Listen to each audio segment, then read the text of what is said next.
Hey guys, what's happening? It's first thing on a Sunday morning over here, and I decided to do a quick video because I wanted to show you a nifty little tool that I just picked up. I wanted to add some rivets or some pivot points or something to that effect to this, which is my Machine & Krieger Falca that I've been working on, and I've been adding bits to the engine like a madman. And I wanted something that was a little bit bigger than what I normally do for creating a rivet head, which is to just slice off little tiny bits of stretched sprue, which is a great way to do it because you can get pretty much any size you want. But what I wanted was a little bit bigger, and I knew that I couldn't be counted on to create perfectly uniform slices, and so I decided to get a punch and die set. And in looking around for one that I liked, I found this from the guys at UMM. And I'll show you this a little bit better here in a second, but UMM stands for Unique Master Models, and they're in the United States. And look, these guys, I haven't had time to explore their whole website yet, but they have a lot of really cool stuff. Lots of tools that they make themselves, plus a lot of other products that they get from other folks. So definitely something that I'm going to be taking more of a look at. But right now, let's take a quick look at this little punch and die set and how it works. Okay, first of all, let's talk about what you get with this kit. Now, they have several punch and die sets.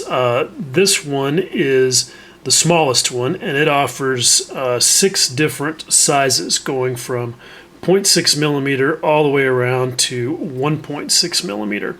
They have several other sets that get you all the way up to 6 millimeter if you want to do something that large. Now, what I like about this one, and this is different from one that I think Paul Bretland over at ISM reviewed recently.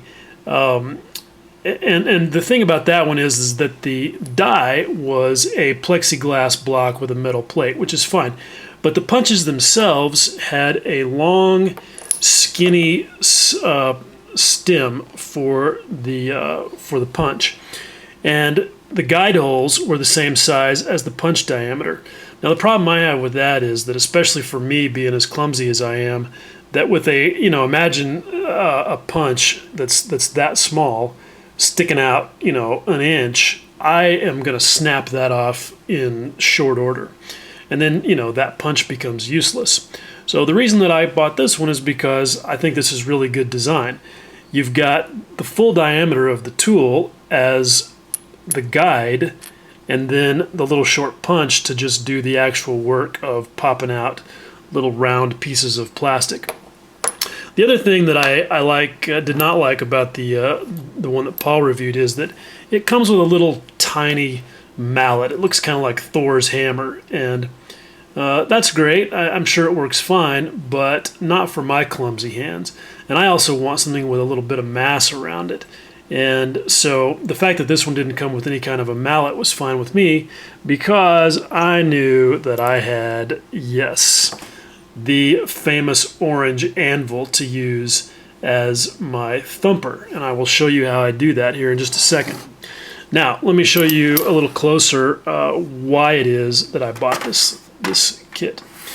Okay, here's the Machine & Krieger Falca engine in all of its greebly glory, and you can see the round bits that I attached there, as compared to over here on this pink thing.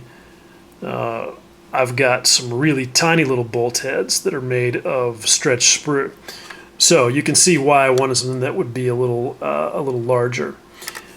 Okay, and those are cut from 20 thousandths plastic card, styrene sheet, whatever you want to call it. And there's that. So you can see I punched out a bunch of them. And really, it was not bad at all. They pop right out. And one thing that I like about this design as well is it's got this sort of clearance area on the bottom.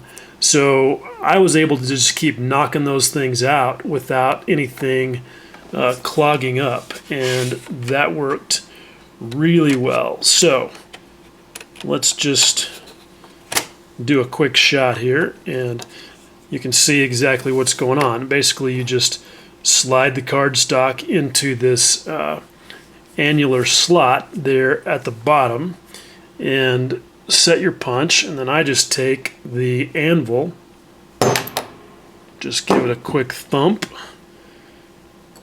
pull it out, and this is the only place I ran into any difficulty, is that getting the die out after you punch it is a little bit of a wrestling match, at least for me, and that's why I've got this piece of tape wrapped around it to give me a little bit of grip. But I found that if you just twist it, that it'll generally come loose pretty quick.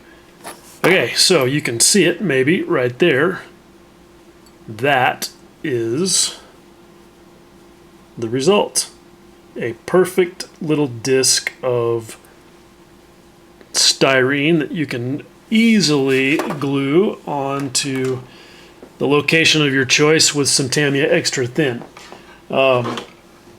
Now, it says in the description that this thing will work up to 40 thousandths styrene stock. So let's test that theory on the same 1.6 millimeter diameter die and see how that works with cardstock that's twice as thick as what I just did. Alright, so slide that in there, give it a quick thump, one more just to make sure I wasn't confident it went all the way through, and then give it a twist to pull it back out of there.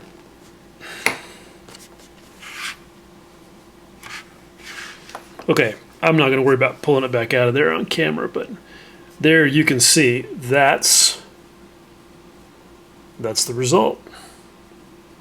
Very nice little tablet looking thing there. I'm going to glue that someplace and not waste it.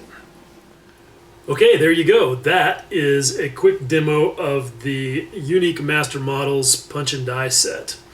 I think it's a great tool. If you're, like me, looking for a way to produce a bunch of little round discs to use for whatever as details on your model, I think it's a great tool. I paid $36 for it. It looks kind of like it's listed as being on sale because he's got a retail price of $48.95. So who knows what the actual price is when you actually decide to go get one.